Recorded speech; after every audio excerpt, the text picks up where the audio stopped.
तो hello guys, my name is Hitesh Ruhela and welcome to knowledge with Hitesh. तो last videos में हमने बात की थी अशोका के बारे में, जिसके अंदर हम मौर्यन एम्पायर पढ़ रहे थे। उसके अंदर हमने अशोका के बारे में बात की थी। हमने देखा था कैसे अशोका मगध की गद्दी के ऊपर बैठता है, उसके बाद अपने भाइयों को मार देता है और कैसे अपने आप को एक क्रूअल और एक ब्रूटल किंग के रूप में मतलब लोगों को बताता है कि मैं कितना क्रूअल हूँ, कितना ब्रूटल हूँ।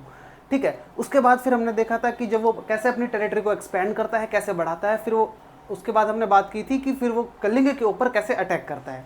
तो कलिंग के ऊपर अटैक करने के बाद फिर कैसे वो बुद्धिज़्म में कन्वर्ट हो जाता है और उसके बाद फिर 350 बीसी के अराउंड वो थर्ड बुद्धिस्ट काउंसिल को भी ऑर्गेनाइज कराता है। तो आज हम उसी से आगे बढ़ते हैं। ठीक है, तो चलो देखो मैं आपको बताता हूँ। सबसे पहले हम डालते हैं हेडिंग मौर्यन एम्पायर। ये जो मौर्यन एम्पायर पढ़ रहे हैं ये हम मेनली किसके बारे में पढ़ रहे हैं? मगध के ऊपर पढ़ रहे हैं। हमने महाजनपद स्टार्ट की थी, उसके अंदर सबसे इंपॉर्टेंट महाजनपद थी मगध, है ना। तो हम मगध कैसे कैसे पूरे इंडिया के ऊपर मगध मतलब पावरफुल बन जाता है, कैसे वो इंडिया के ऊपर अपना मतलब पूरा कब्जा कर लेता है। तो उसके ऊपर काफ़ी डायनेस्टीज आती हैं, जिसके अंदर से एक डायनेस्टी है मौर्यन एम्पायर। इससे पहले हमने काफ़ी डायनेस्टी पढ़ी हुई है। 3 डायनेस्टी मेनली हमने पढ़ी थी, हर्यंक, शिशुनाग और नंद डायनेस्टी। उसके बाद फिर ये चौथी डायनेस्टी है मौर्यन एम्पायर। ठीक है। और जो अशोक हैं वो हैं इस मौर्यन एम्पायर के थर्ड रूलर। सबसे पहले आए थे चंद्रगुप्त मौर्य, उसके बाद उनके बेटे बिंदुसार और बिंदुसार के बाद उनके बेटे अशोक। ठीक है, तो इतना आप याद रखना।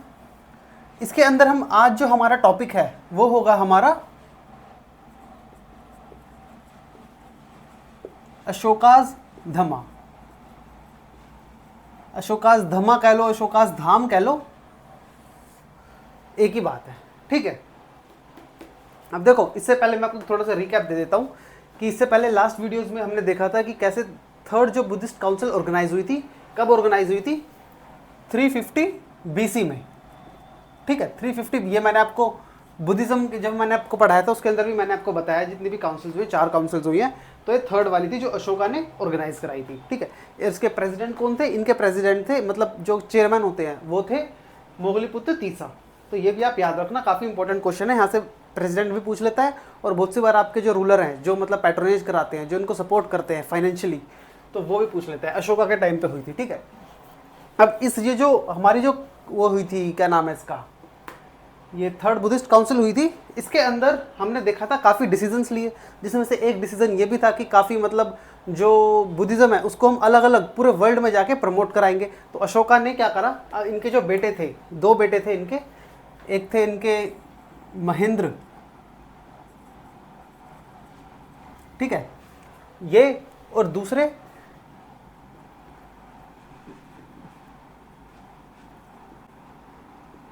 संघमित्र। तो ये 2 बेटे थे।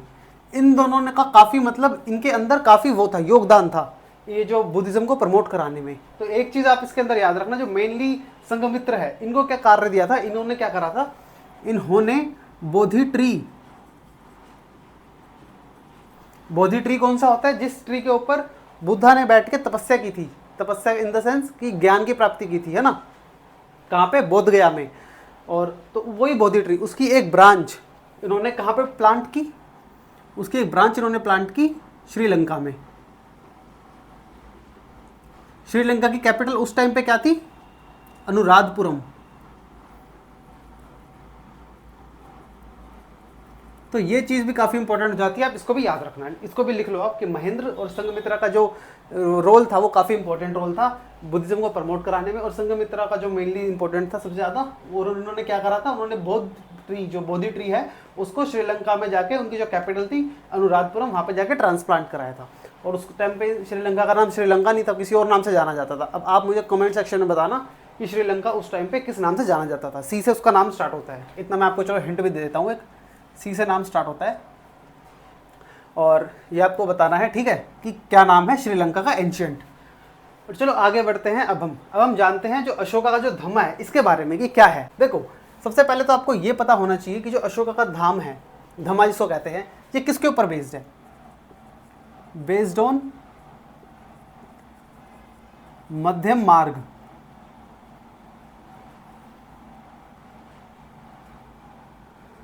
ऑफ बुद्ध। तो ये चीज़ भी आप इसमें याद रखना जो बुद्ध ने जो मध्यम मार्ग दिया था उसके ऊपर ही भेजता है। इसके अंदर देखो अशोका मेनली क्या बताते हैं, मेनली ये बताते हैं हमें अच्छे अच्छे काम करना चाहिए, हमें लड़ाई नहीं करनी चाहिए, हमें लोगों के साथ अच्छे से रहना चाहिए, और जो भी हमारे एल्डर्स हैं उनको हमें रिस्पेक्ट देनी चाहिए। मतलब ये सारे जो बेसिक काम है जो हम बचपन से ही सुनते आते हैं, ये सारी चीज़ें अशोका ने उस टाइम पे बताई। ठीक है, उस टाइम पे हालांकि कैसी सिचुएशन थी, उस टाइम पे बहुत ज़्यादा मतलब वॉर की सिचुएशन थी, हर किसी के मतलब सीने में वो था कि नहीं हम जीत जाएंगे, हम इसको मार देंगे, मतलब इस टाइप के एनवायरनमेंट में उस टाइम पे पूरी वर्ल्ड में। तो अशोका एक पीसफुल मैसेज भेजते हैं अपने धाम के द्वारा, जिसको कहते हैं अशोकास धम्मा। ठीक है, अब चलो इसके बारे में थोड़ा जान लेते हैं। ये मैंने आपको बताया कि बेस्ड ऑन मध्यम मार्ग ऑफ बुद्धिज्म। मध्यम मार्ग मतलब ये मैं आपको समझाता हूँ। देखो सपोज कि ये वाले लोग हैं, हम जो अभी नॉर्मली अपना जीवन जी रहे हैं, ठीक है, ये लोग, ये क्या है यहाँ पे, नॉर्मल कह दो आप, ये मैं आपको समझा रहा हूँ। नॉर्मल पीपल ऐसे जीवन जी रहे हैं अपना। अब आपने देखा होगा कि बुद्धिज्म में भी और इवन जैनिज्म में भी क्या है, जैनिज्म भी क्या कहता है कि अगर आपको मतलब मोक्ष की प्राप्ति करनी है ना, तो सारा खेल तो जितना भी हम पढ़ते आ रहे हैं सारा मोक्ष की प्राप्ति का है। जितने भी हम कहते हैं ना कि जो भी हम रिचुअल करते हैं, क्यों करते हैं, इससे ऐसा कहते थे उस टाइम पे लोग कि इनसे आपको मोक्ष की प्राप्ति हो जाएगी, है ना। तो वही सारा खेल है मोक्ष की प्राप्ति का। तो जो नॉर्मल लोग हैं वो अपना जीवन जी रहे हैं। अब ये कहते हैं अगर तुम्हें मोक्ष की प्राप्ति करनी है तो तुम्हें क्या करना पड़ेगा, तुम्हें, अब हर रिलीजन अलग अलग चीज़ें बताता है। जैसे कि जैनिज्म में कहते हैं कि तुम्हें जानवरों को या किसी को भी लिविंग बीइंग को हार्म नहीं करना पड़ेगा, मतलब नहीं कर सकते आप, और आपको घर बार भी छोड़ना है, आपको अपने कपड़े तक आपको छोड़ देने हैं, है ना। तो ये सारी चीज़ें जैनिज्म बताता है। ऐसे हिंदुज़म भी बताते हैं कि आपको फिर पूजा करनी है, आपको ये करना है, आपको हवन करना है, आपको ये सारी चीज़ें करना है। तो लेकिन और बुद्धिज़्म भी फिर ऐसे ही कहता है। बुद्धिज़्म कह रहा है आपको अगर मोक्ष की प्राप्ति करनी है तो आपको अपने ऊपर सेल्फ कंट्रोल होना चाहिए। सबसे पहले तो आपको सही और गलत की पहचान होनी चाहिए। आपको जो हमारी जो ये लग्जरी चीज़ें हैं हमारे आसपास, इन सबको त्याग देना चाहिए, है ना। तो ये सारी चीज़ें, लेकिन इनके साथ साथ एक मध्यम मार्ग भी था। मध्यम मार्ग मतलब इन दोनों के बीच में, जैसे कि ये सब कुछ ज़्यादा ही एक्सट्रीम हो गए कि, है ना, और ये भी कुछ ज़्यादा एक्सट्रीम हो गए। एक्सट्रीम किस चीज़ में, एक्सट्रीम इस चीज़ में कि हमें सब कुछ त्याग देना चाहिए, और इसमें भी है कि कुछ त्यागने व्यागने की जरूरत नहीं है, ये वो करो, सबको मारो पीटो। ये तो दोनों के बीच में एक मध्यम मार्ग है, मतलब एक मिडिल पाथ है। कैसा मिडिल पाथ है? अब ये मिडिल पाथ क्या कहता है, ये मिडिल पाथ कहता है कि जैसे आप हो, जैसे आप अपने घर में रह रहे हो अब वैसे ही रहो, लेकिन इसके साथ साथ आप लोगों को दुख मत पहुंचाओ, लोगों की सेवा करो, इवन कि आपके जो एल्डर्स हैं उनकी बात मानो, उनकी सेवा करो, अपने पड़ोसियों के साथ लड़ाई वगैरह मत करो, सब कुछ मिल बांट के रहो। तो ये एक मीडियम मार्ग है ना, मतलब कि आपको इसमें कुछ छोड़ना नहीं पड़ेगा और इसके अंदर आपको कुछ ज़्यादा दिक्कत भी नहीं आएगी। तो आपको एक बीच का रास्ता मिल गया। जैसे आप अपनी जीवन जी रहे हो, आप घर में रहते हो तो घर में रहो, लेकिन आपको घर में रह के अच्छी अच्छी चीज़ें करनी है, किसी के साथ लड़ाई नहीं करनी, किसी के साथ कुछ नहीं करना, सबकी रिस्पेक्ट करनी है, इवन कि एनिमल्स की भी रिस्पेक्ट करनी है ना। तो ये सारी चीज़ें अशोका का धम्मा के ऊपर बेस्ड थी। तो इसलिए कहते हैं कि इसको मध्यम मार्ग, मध्यम मतलब क्या होता है, मध्यम मतलब बीच का रास्ता, बीच। तो मध्यम मार्ग ऑफ बुद्धा, बुद्धा के जो मध्यम मार्ग के ऊपर ये बेस्ड है। जैसे मैंने आपको भी एग्जाम्पल के थ्रू समझा दिया, ठीक है, कि ये क्या चीज़ है। अब इसके अलावा एक बात और करते हैं कि अब देखो बुद्धा ने, अशोका ने इसके अंदर क्या क्या प्रमोट करा। सबसे पहले तो अहिंसा, ट्रुथफुलनेस, रिस्पेक्ट। किसकी रिस्पेक्ट? Respect for elders. इसके अलावा काइंड टू एवरीवन,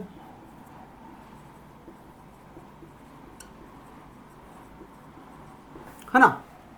तो ये अच्छी अच्छी बातें हैं जो हम बचपन से ही सीखते आए हैं हमारे पेरेंट्स से, हमारे टीचर से।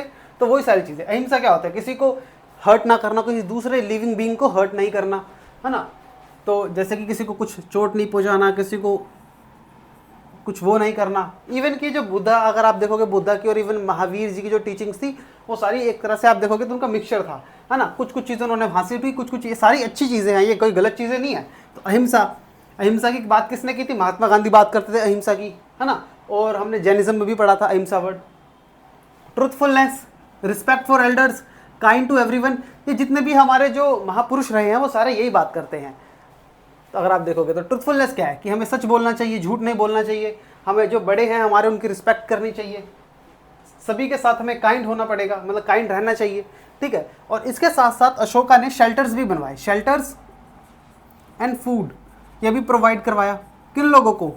एनिमल्स को, एनिमल्स के लिए शेल्टर बनाए। इवन कि आपका जो ट्रैवलर्स हैं उनके लिए, ट्रैवलर्स कौन होते हैं? उस टाइम पे आपने देखा होगा कि चाइना से कोई आता है, फाहियान आता है, कोई मगस्तनीज आ रहा है, ऐसे। ये तो हम जो हमने 3-4 नाम पढ़े हैं, ये बहुत इंपॉर्टेंट नाम है। इसके अलावा हज़ारों लोग आते थे, इधर से आ रहे हैं, उधर से आ रहे हैं, और इवन इंडिया से भी बाहर जाते थे लोग। तो वही, अब वो हम नहीं पढ़ते, क्यों? क्योंकि वो इतने फेमस नहीं है, इतने बड़ी पर्सनैलिटी नहीं है वे। लेकिन उस टाइम पे थे तो लोग, तो उनका भी तो ध्यान रखा ना, उनका भी ध्यान रखा जाएगा। एनिमल्स हो गए, ट्रैवलर्स हो गए, इवन कि हमारे जो गरीब लोग हैं, पुअर पीपल, उनके लिए भी। अब सोचो पूरा इंडिया इसने कब्जा रखा है ना, पूरा इंडिया। इंडिया के से एक्स्ट्रा ही लगा लो आप, मतलब इंडियन सब कॉन्टिनेंट समझ लो। इंडियन सब कॉन्टिनेंट कौन सा है? हमारे जो इंडियन के आसपास के जो पड़ोसी देश हैं वो सारे आ जाते हैं, चाइना को छोड़ के। नेपाल, श्रीलंका और आपका इस तरफ वाले देश आ जाते हैं, अफगानिस्तान, पाकिस्तान, ईरान वाला बॉर्डर इधर आपका आ जाता है। कौन सा? म्यांमार रहता है, भूटान, और ये आपका अंडमान निकोबार टापू तो है ही हमारे। तो ये मतलब पूरा एक, इसको कहते हैं इंडियन सब कॉन्टिनेंट। ये मैंने आपको ज्योग्राफी की क्लास में भी बताया हुआ है। तो इतना इसके बारे में आप पता होना चाहिए आपको कि शेल्टर्स, फूड बनवाए, है ना। और इन्होंने कहा कि कोई भी डिस्क्रिमिनेट नहीं करेगा, नो डिस्क्रिमिनेशन, कास्ट को लेके, किसी के रिलीजन को लेके, कलर को लेके, है ना। तो ये सारी चीज़ें भी इवन कि हमारे सेम चीज़ आपको दिखेगी, बार बार अलग अलग जगहों पे आपको सेम चीज़ दिखेगी। जो हमारे इवन कॉन्स्टिट्यूशन में भी देखोगे सेम चीज़ आपको यही सब मिलेगी जो भी लिखा हुआ है यहाँ पे। तो नो डिस्क्रिमिनेशन, कास्ट पे कोई डिस्क्रिमिनेशन नहीं होनी चाहिए। उस टाइम पे कास्ट धीरे धीरे इवॉल्व हो रही थी, है ना। लेटर वैदिक एज के बाद हमने देखा था कि हमारे जो वर्ण सिस्टम था ये काफ़ी ज़्यादा स्ट्रॉन्ग हो चुका था। मतलब कि अगर क्षत्रिय है उसका बेटा क्षत्रिय रहेगा, ब्राह्मण का बेटा ब्राह्मण रहेगा, शूद्र का बेटा शूद्र रहेगा। हालांकि ऋग्वेद में ये कैसे स्टार्ट हुआ था? ये सिर्फ ऑक्यूपेशन के बेस्ड पे हुआ था। अगर कोई काम के बेसिस पे, अगर मान लो कि मैं कोई काम है, ये मैं टीचिंग कर रहा हूँ, ये काम, ये नाम दिया है ना टीचिंग, तो ये किस कैटेगरी के अंदर आएगा? टीचिंग। ये मान लो कि उसे उस टाइप को कैटेगरी का नाम दिया था। जैसे कि मान लो अगर कोई क्षत्रिय है ना, मतलब वो वॉरियर है, वो सोल्जर है, योद्धा है, वो युद्ध कर रहा है, तो उसको क्षत्रिय कह दिया। हालांकि उसका बेटा अगर पूजा पाठ कर रहा है तो उसको ब्राह्मण कह दिया। तो क्षत्रिय का बेटा ब्राह्मण, ये भी देखने को मिला। लेकिन आगे जाके धीरे धीरे टाइम के साथ साथ इसके अंदर रिजिडिटी आ गई, कठोरपन आ गया कि जो क्षत्रिय है उसका बेटा क्षत्रिय ही रहेगा। तो वही, ठीक है, ये चीज़ भी आपको पता होनी चाहिए कि डिस्क्रिमिनेशन हमें नहीं करना चाहिए इन सब चीज़ों के बारे में। इसके अलावा आप देखोगे कि सेकुलर थे। सेकुलर कैसे थे? आपको पता होगा, ये बुद्धिज़्म इन्होंने अपनाया था। बुद्धिज़्म इन्होंने अपनाया ज़रूर था, लेकिन ये हर जो भी रिलीजन था सबकी रिस्पेक्ट करते थे।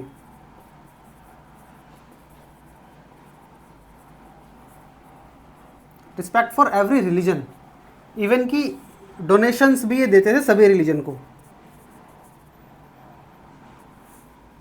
जितने भी हमारे रिलीजन है ना, सभी रिलीजन को डोनेशंस भी देते थे। जैसे कि ब्राह्मण्स को भी दे रहे हैं डोनेशन, और आपका जैन धर्म भी था उस टाइम पे, जैनिज्म को भी दे रहे हैं, और आपका जो बुद्धिज्म था इसके लिए तो वो कर रहे हैं ऑलरेडी, ठीक है। तो ये सारी चीज़ें भी आपको इसके बारे में पता होना चाहिए। इसके अलावा मैं आपको एक चीज़ और बताता हूँ, इसके अंदर इन्होंने अपॉइंटमेंट्स की।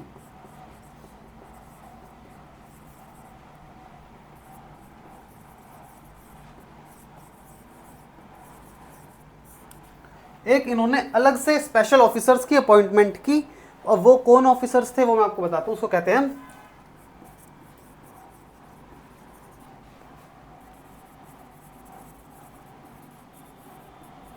धम्म महामता। ये बहुत इंपॉर्टेंट वर्ड मैं आपको लिखवा रहा हूँ, ये याद रख लेना, धम्म महामता। धम्म ये वाला धम्म है, और महामता मतलब जो, अब इनको क्या इन्होंने गाइडलाइंस दी, इनको कहा कि तुम ऑल ओवर वर्ल्ड में जाओ, और ये जो मेरा जो ये धाम है, धम्म है ना, अशोकास धम्मा, इसको जाके प्रमोट करो। ये जो मैसेजेस मैंने आपको बता रखे हैं यही लोगों को जाके सुनाओ, लोगों को जाके अवेयर करो इसके बारे में। तो इनका काम क्या था? इनका काम ये था, अलग अलग जगहों पे जाते थे सब कॉन्टिनेंट में, इंडिया में, और लोगों को डेली ये पढ़ के सुनाते थे। तो ये काम था इनका धम्म महामता का। तो ये वाला भी बहुत इंपॉर्टेंट है, एसएससी में या फिर जितने भी हमारे एग्जाम्स हैं उसके अंदर काफ़ी इंपॉर्टेंट हो जाता है, ये आ जाता है। इनका क्या काम था? एक अलग से ऑफिसर थे, जाके अशोका का जो धम्म था उसको प्रमोट करते थे, उसको बताते थे लोगों को। इसके बाद हम अभी आगे पढ़ेंगे कि वो बड़े बड़े उन्होंने इंस्क्रिप्शंस बनाए, इंस्क्रिप्शंस क्या होता है? इंस्क्रिप्शन होता है आपका जो रॉक होता है, मान लो रॉक का पीस है, पत्थर का पीस है, इसके ऊपर कुछ हम लिख देते हैं ना, मतलब आपने देखा होगा कि छेनी हथौड़ी से ऐसे गाड़ गाड़ के कुछ लिख देते हैं, तो जो लिखा होता है इसके ऊपर, रॉक के ऊपर, उसको कहते हैं इंस्क्रिप्शन, रॉक एडिट्स। ठीक है, तो ये सारी चीज़ें भी आपको इसके बारे में पता होनी चाहिए। तो इसके अलावा देखो, अब ये लोगों के लिए इतना कुछ कर रहा है, लोगों को अच्छी अच्छी बातें बता रहा है, लोगों को ये भी कह रहा है। और हाँ, एक चीज़ और मैं आपको बताता हूँ, यूपीएससी में क्वेश्चन आया था इसी टॉपिक से, रिलीजन के अंदर। कहाँ मैंने रिलीजन लिखा है ना, ये रहा देखो, respect for every religion, Ashok, NCERT. इसलिए मैं कहता हूँ ना आपसे कि एनसीईआरटी पढ़नी चाहिए। एनसीईआरटी क्यों पढ़नी चाहिए? एनसीईआरटी की एक as it is line UPSC में पूछ ली थी क्वेश्चन में। क्या पूछी थी कि इसके अंदर से टॉपिक आया था, मतलब क्वेश्चन आया था कि बताओ कि ये वर्ड किसने कहा है। एक लाइन दे रखी थी कि जो लोग अपने रिलीजन को बोलते हैं कि मेरा रिलीजन सबसे बेस्ट है, वो इनडायरेक्टली अपने रिलीजन को ही बुरा बताते हैं। ये जो लाइन मैंने बोली ना, ये लाइन अशोक ने लिखवाई थी। कहाँ पे लिखवाई थी? अपने पिलर्स के ऊपर लिखवाई थी। अभी हम देखेंगे अशोक ने बड़े बड़े पिलर्स लगवाए, उसके ऊपर ये लाइन छपवा रखी है। मतलब यही नहीं, अलग अलग काफ़ी अपने जो मैसेज देने थे उसको पब्लिक को, वो सारे उसने छपवा रखे हैं पाली लैंग्वेज में। और अपने जो रॉक एडिट्स हैं इसके अंदर स्तूप्स बनवाए, स्तूप्स के बारे में भी पढ़ेंगे हम। तो ये सारी चीज़ें जो हैं ये अशोक ने बनवाई थी।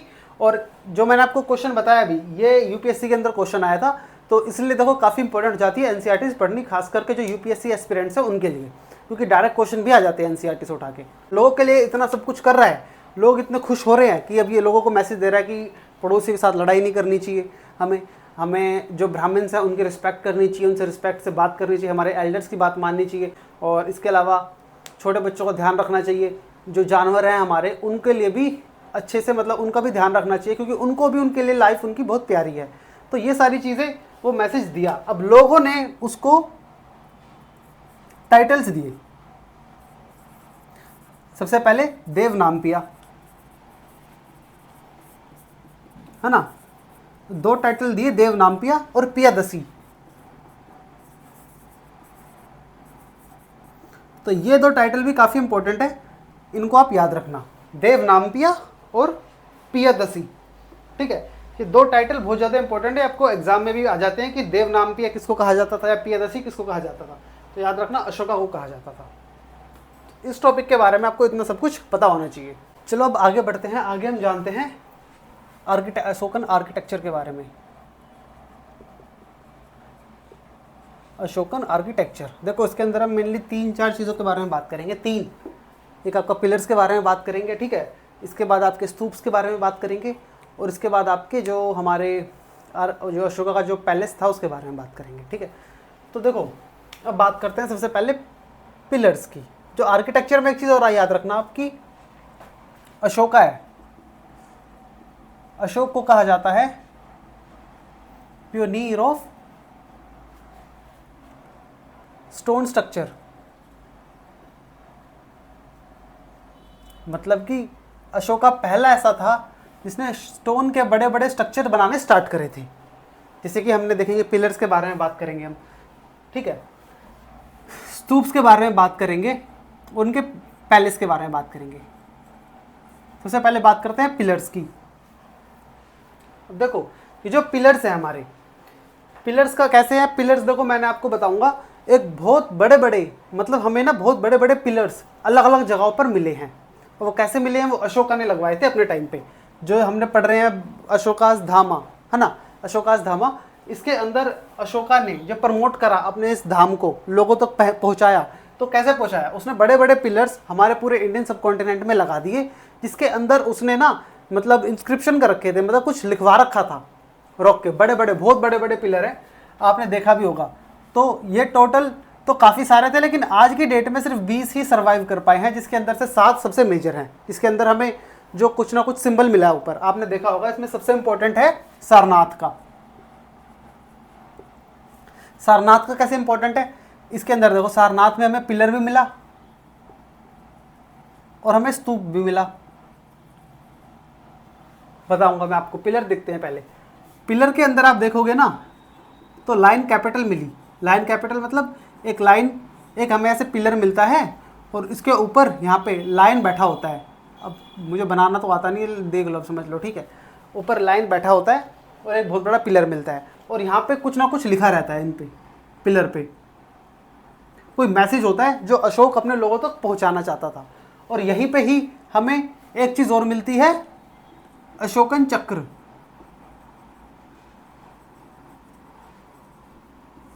एक चक्र मिलता है बना हुआ, जैसे ये है, ठीक है, चक्र मिलता है और लाइन मिलता है, यहीं पे ही चक्र भी यहीं पे बना हुआ है पिलर के ऊपर। तो ये कहाँ मिलता है हमें? सारनाथ में मिलता है हमें। ये याद रखना, सारनाथ जगह है वाराणसी के पास। और ये किस लिए फेमस है? ये इसलिए फेमस है, बुद्धा जी ने यहाँ पे सबसे पहले अपना जो उपदेश है, जो अपना सरमन है, वो सबसे पहले सारनाथ में दिया था, तो याद रखना। इसके अंदर एक चीज़ और मैं आपको बताऊंगा, ये जो है ना चक्र, ये याद रखना, ये क्या है? Symbol of Dham, symbol of Dhamma, ये भी याद रखना। अशोकन चक्र जो है ये सिंबल ऑफ धम्मा है, और इसको आप हैरान हो जाओगे, ये वही अशोक है जो अपनी क्रुएलिटी, अपनी ब्रुटैलिटी के लिए जाना जाता था, ठीक है। और आज उसी के ही बनाए हुए ये पिलर में से जो चक्र है, हमने हमारे जो हमारा इंडियन फ्लैग है इसके अंदर अडॉप्ट किया है। आप देखोगे इंडियन फ्लैग के अंदर हमने अडॉप्ट किया है, जो हम ये तिरंगा बनाते हैं ना ऐसे, है ना, नीचे बीच में व्हाइट होता है, ऊपर ऑरेंज सा कलर होता है, नीचे ग्रीन होता है, तो बीच में जो हम ये बनाते हैं अशोक चक्र, वही वाला चक्र है जो हमने कहां से अडॉप्ट किया है? ये सारनाथ में जो अशोका का जो पिलर है इसके अंदर से। और सेम चीज जो ऊपर ये शेर बना हुआ है, ये हमारा इंडिया का नेशनल एम्बलम है, तो ये भी आप याद रखना। ये जो लाइन है ना, ये क्या है? हमारा नेशनल एम्बलम।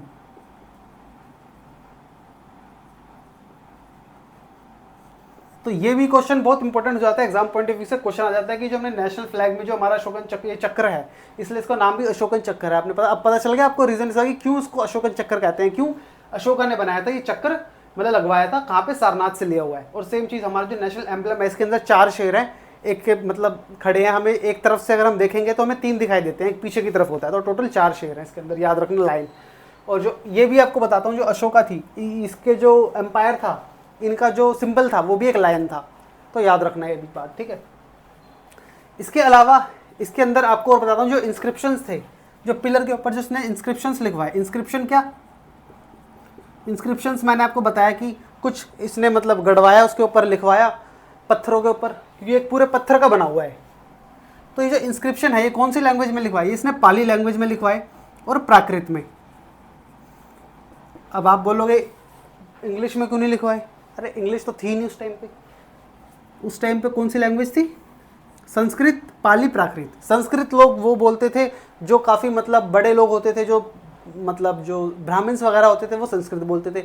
अब लोकल लैंग्वेज गूंगे थोड़ी रहेंगे, वो भी तो कुछ ना कुछ लैंग्वेज बोलेंगे ही ना, कुछ ना कुछ भाषा बोलेंगे, तो वो यूज़ करते थे पाली और प्राकृत लैंग्वेज का। तो ये भी आप इसके अंदर याद रखना कि कौन सी लैंग्वेज में लिखा है? पाली में और प्राकृत में। क्यों?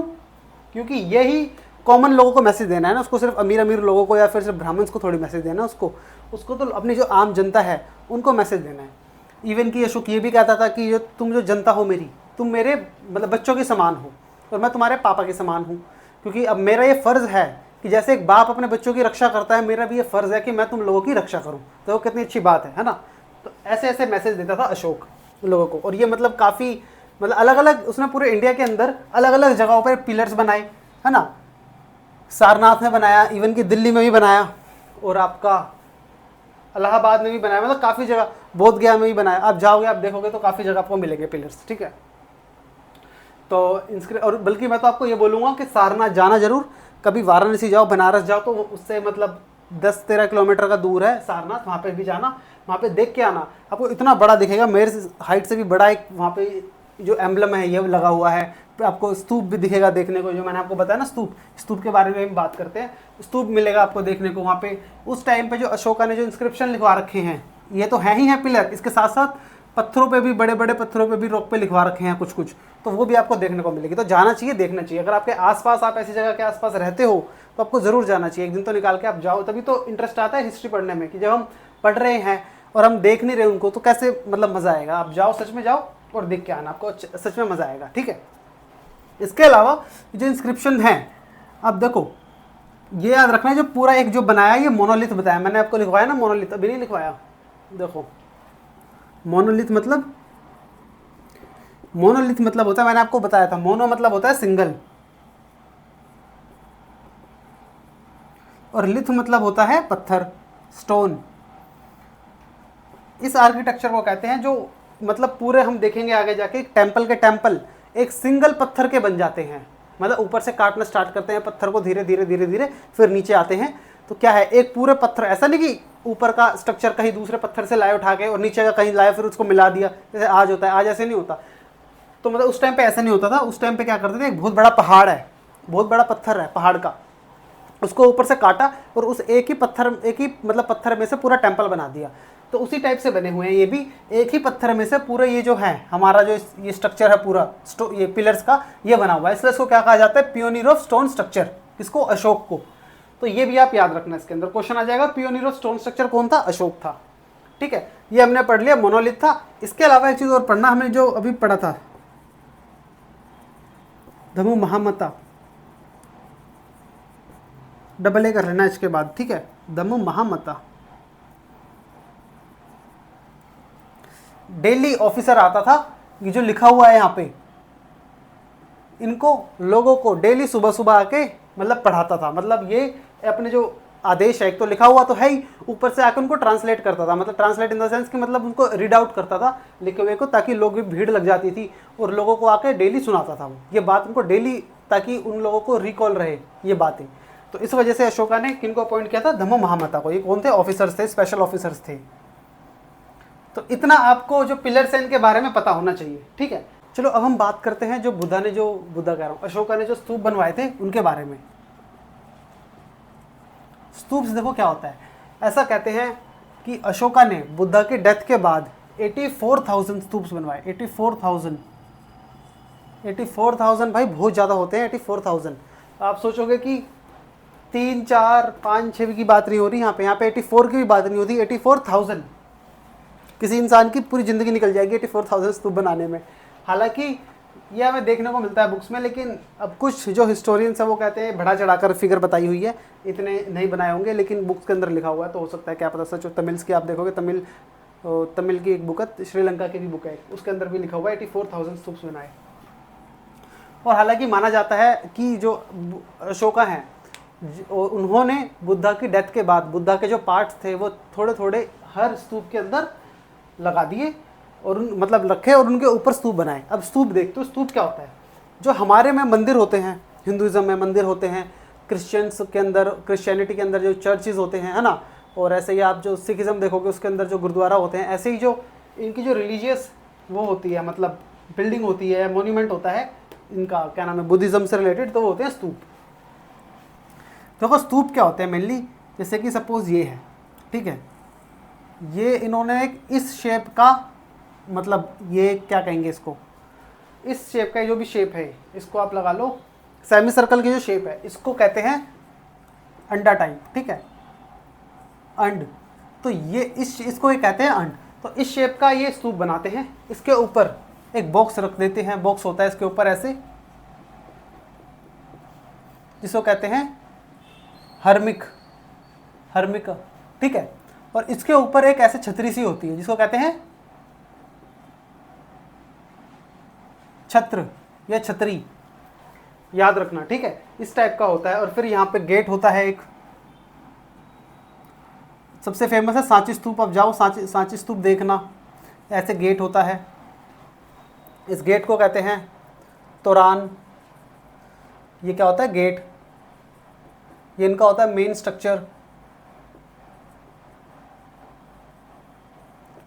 ठीक है। ये आपका हर्मिक होता है बॉक्स, और ये छत्र है, ये एक मतलब एक इस टाइप से होता है, ठीक है, छतरी टाइप से। और इसके अलावा आपको पता होना चाहिए, ये गेट हो गया, इसके ऊपर ना जो बुद्धिज़्म से रिलेटेड जो स्टोरीज़ हैं, एंशिएंट स्टोरीज़ हैं, उनकी मतलब कार्विंग्स होती है, ड्राइंग्स वगैरह होती है, स्टोन्स पे ही करते हैं। तो जटाका स्टोरीज़ कहते हैं जिनको, याद करो, जटाका स्टोरीज़, ठीक है, बुद्धिस्ट टेक्स्ट है जटाका। तो इनकी स्टोरीज़ है, उनकी कार्विंग्स होती है यहाँ पे, डिज़ाइन, मतलब जो भी स्टोरीज़ हैं उनको बताया होता है ड्राइंग की फॉर्म में, तो यहाँ पे बनाते हैं कार्व करके। पूरा स्टोन का स्ट्रक्चर होता है। इसके अलावा आपको देखेंगे यहाँ पे रेलिंग्स होती है बाहर की साइड, ऐसे, है ना, रेलिंग्स होती है। उन रेलिंग्स को क्या कहते हैं? वेदिका। तो ये भी आपको पता होना चाहिए। यूपीएससी की जो एस्पिरेंट्स हैं उनके लिए तो काफ़ी इंपॉर्टेंट हो जाता है टॉपिक। रेलिंग्स होती है, वेदिका कहते हैं उसको। इसके अलावा इसके अंदर यहाँ पे ना चक्कर लगाते हैं, मतलब एक रास्ता होता है जिसके चारों तरफ हम घूमते हैं। उस रास्ते को क्या कहते हैं? उस रास्ते को कहते हैं प्रदक्षिणा पथ, परिदक्षिणा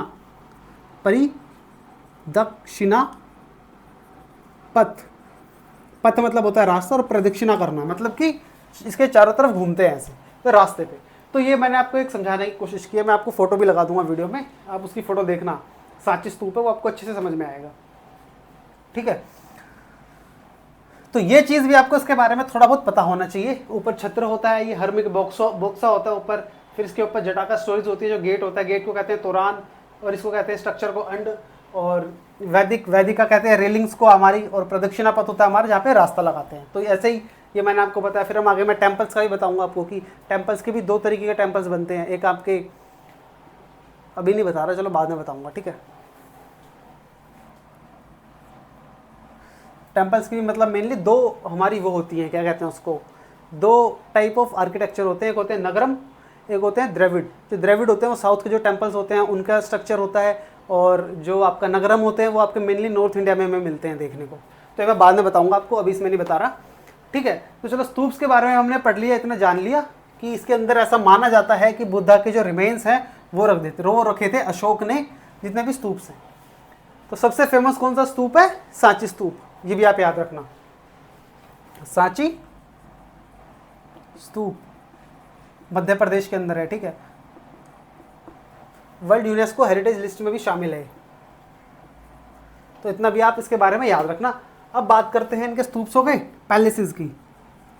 पैलेसेस के अंदर आपको मेनली आपको पता होना चाहिए, देखो पूरा इतना बड़ा राजा है, पूरे इंडिया का राजा है, इतना पावरफुल राजा है। अब उसका जो पैलेस होगा वो ऑब्वियसली बात है, मतलब कोई नॉर्मल सा पैलेस तो होगा नहीं, उसका बहुत आलीशान पैलेस होगा, बहुत मतलब अच्छा पैलेस होगा।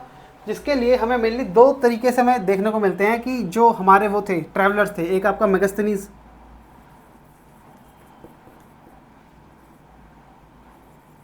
फिर आपका था फाहियान। इन्होंने कमेंट किए थे, है ना, मतलब कमेंट के बारे में बताया था। तो वो बहुत सी बार एग्जाम में आ जाता है, पूछा जाता है कि ये किसने कहा था और किसके लिए कहा था। तो पैलेस के लिए कहा था, किसके पैलेस के लिए? मौर्यन एम्पायर के अशोका के पैलेस के लिए। मेगास्थनीज ने कहा था कि ये जो है ये बिगेस्ट क्रिएशन है।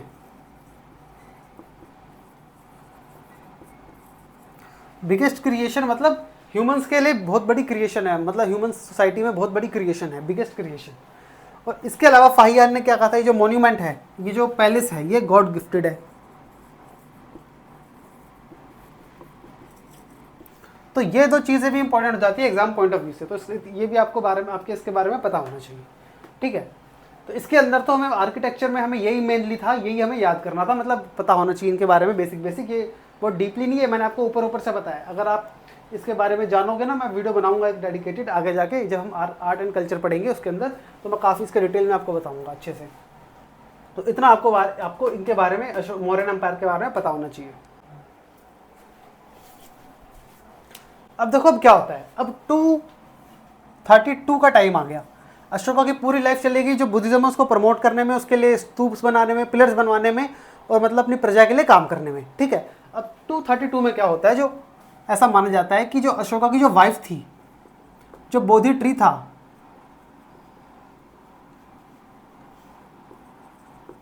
उसको डिस्ट्रॉय कर देती है, जिसका काफ़ी बहुत बड़ा शौक लगता है अशोक को, ठीक है। और इसी वजह से अशोक की डेथ हो जाती है। मतलब ये एक कारण मानते हैं हिस्टोरियंस अशोक की डेथ के लिए, क्योंकि आपको अलग अलग बुक्स में यही मिलेगा, लेकिन अलग अलग बुक्स आप पढ़ोगे तो आपको मतलब काफ़ी चीज़ें मिलेंगी थोड़ा अलग। लेकिन जो सबसे एक्सेप्टेबल थ्योरी है वो यही है कि 232 में जो अशोक की वाइफ है वो बोधि ट्री को डिस्ट्रॉय कर देती है, जिसकी वजह से अशोक को उसका काफ़ी दुख पहुंचता है और मतलब काफ़ी शौक लगता है, जिस वजह से उसकी डेथ भी हो जाती है, ठीक है। फिर इसके बाद जो हमारे जो लेटर्स रूलर्स आते हैं, लेटर रूलर्स मतलब अशोक के बाद जितने भी रूलर्स आते हैं वो सारे होते हैं वीक। क्यों वीक होते हैं? वीक नहीं, वीक।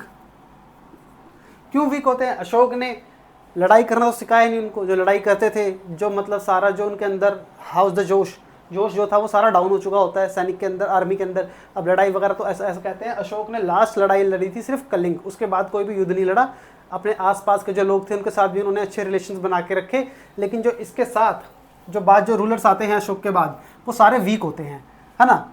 तो वीक होते हैं जिस वजह से क्या होता है, आगे हम देखेंगे जो इनके गवर्नर्स होते हैं वो, उनको मौका दिखता है कि रूलर्स वीक है, तो हम क्या करेंगे, हम अब रूलर को मार के हम अपनी डायनेस्टी स्टैब्लिश कर लेंगे। तो ऐसे ही क्या होता है 185 के अंदर, 185 बीसी में एक इनके वो थे सेनापति, कमांडर, क्या कहते हैं उनका नाम था, पुष्यमित्र शुंग। पुष्यमित्र शुंग, ठीक है, उनका नाम था पुष्यमित्र शुंग। अब ये जो हैं, ये क्या करते हैं, जो लास्ट मौर्यन रूलर था उसका नाम था बृहद्रथ। पुष्यमित्र शुंग बृहद्रथ को मार देते हैं, ठीक है, और अपनी शुंग एम्पायर स्टार्ट करते हैं, और यहीं पे ही जो मौर्यन एम्पायर है इसका भी एंड हो जाता है। तो ये आपको पता होना चाहिए। हम आगे तक देखेंगे, जो हमने अभी देखा कि इनका कोई कमांडर है, ठीक है, आगे भी देखेंगे हम कि जो हम मेडिवल पढ़ेंगे ना, वहाँ तक देखेंगे कि जो कोई मतलब एंशिएंट में भी देखेंगे, आगे मेडिवल में भी देखेंगे कि जो कोई कमांडर होता है, और जब कोई राजा वीक पड़ता है, उनका कमांडर, उनका सेनापति, उनका कोई गवर्नर राजा को मार देता है और अपने आप को स्टैब्लिश कर देता है, अपनी नई डायनेस्टी स्टैब्लिश कर देता है उस पूरे टेरिटरी में, उसमें पूरे किंगडम में, ठीक है। तो ये चीज़ भी हम देखेंगे, जैसे हमने इसमें देखा कि 185 बीसी में जो पुष्यमित्र शुंग होते हैं, जो इनके कमांडर होते हैं, कमांडर कह लो, सेनापति कह लो, ये लास्ट मौर्यन रूलर थे जो बृहद्रथ, उनको मार देते हैं, किल्ड बृहद्रथ। और क्या करते हैं इसके बाद, फिर यहीं से स्टार्ट होती है हमारी शुंग डायनेस्टी। मगध के अंदर शुंग डायनेस्टी को स्टैब्लिश कर लेते हैं। तो इतना आपको इसके बारे में पता होना चाहिए। ऐसे ही जो मौर्यन एम्पायर है इसका भी एंड हो जाता है, ठीक है। और फिर हम देखेंगे कि जो जैसे पुष्यमित्र शुंग इसको मार देते हैं बृहद्रथ को, इसके साथ साथ काफ़ी अलग अलग जगहों पर काफ़ी किंगडम्स उभर के आती हैं, छोटी छोटी किंगडम्स उभर के आती हैं। बाकी जो गवर्नर्स है वो भी अपने आप को इंडिपेंडेंट कर लेते हैं। जब राजा मर जाएगा तो गवर्नर्स भी तो कहेंगे अब हम राजा के अंडर में, राजा है ही नहीं तो हम कौन से राजा की बात माने, अब हम अपने इंडिपेंडेंट है और ये हमारी टेरिटरी, हम संभालेंगे इसको। तो ऐसे ही अलग अलग जगहों पर हम देखेंगे काफ़ी जो वो हैं, जो गवर्नर्स हैं, वो अपने आप को इंडिपेंडेंट कर लेते हैं राजा से, जिसको हम कहते हैं post Mauryan era. Post Mauryan era क्या होता है? देखो, मौर्यन एरा हमने पढ़ा, एरा मतलब होता है टाइम। जो मौर्यन एम्पायर पढ़ा, इसका मतलब मौर्यन एरा पढ़ा हमने, इसके बाद वाला जो टाइम है उसको कहते हैं पोस्ट मौर्यन एरा। अभी हम पोस्ट मॉडर्न एरा पढ़ेंगे, इसके अंदर हम काफ़ी डायनेस्टीज़ हैं, कुछ डायनेस्टीज़ इंपॉर्टेंट उनके बारे में जानेंगे। उसके बाद फिर देखेंगे एक नया एम्पायर और बनता हुआ हमें दिखता है इंडिया के अंदर, जो कौन बनाते हैं? गुप्ता एम्पायर बनाते हैं। गुप्ता एम्पायर बनता है, गुप्ता बनाते हैं, ठीक है, उनके बारे में पढ़ेंगे। फिर ऐसा ही हम उसके बाद पढ़ेंगे पोस्ट गुप्तन एरा, और फिर कुछ इंपॉर्टेंट किंगडम्स देखेंगे, क्योंकि वो भी टूटता है, वो भी ऐसे ही टूटता है इसी रीज़न से। और फिर कुछ किंगडम्स देखेंगे, और फिर वहीं पे हमारी जो एंशिएंट हिस्ट्री की सीरीज़ है वो खत्म हो जाएगी। तो इस वीडियो को आज हम यहीं तक रखते हैं। तो अगर आपको ये वीडियो इन्फॉर्मेटिव लगी तो वीडियो को लाइक करो, चैनल को सब्सक्राइब करो। मैं मिलता हूँ आपसे नेक्स्ट वीडियो में।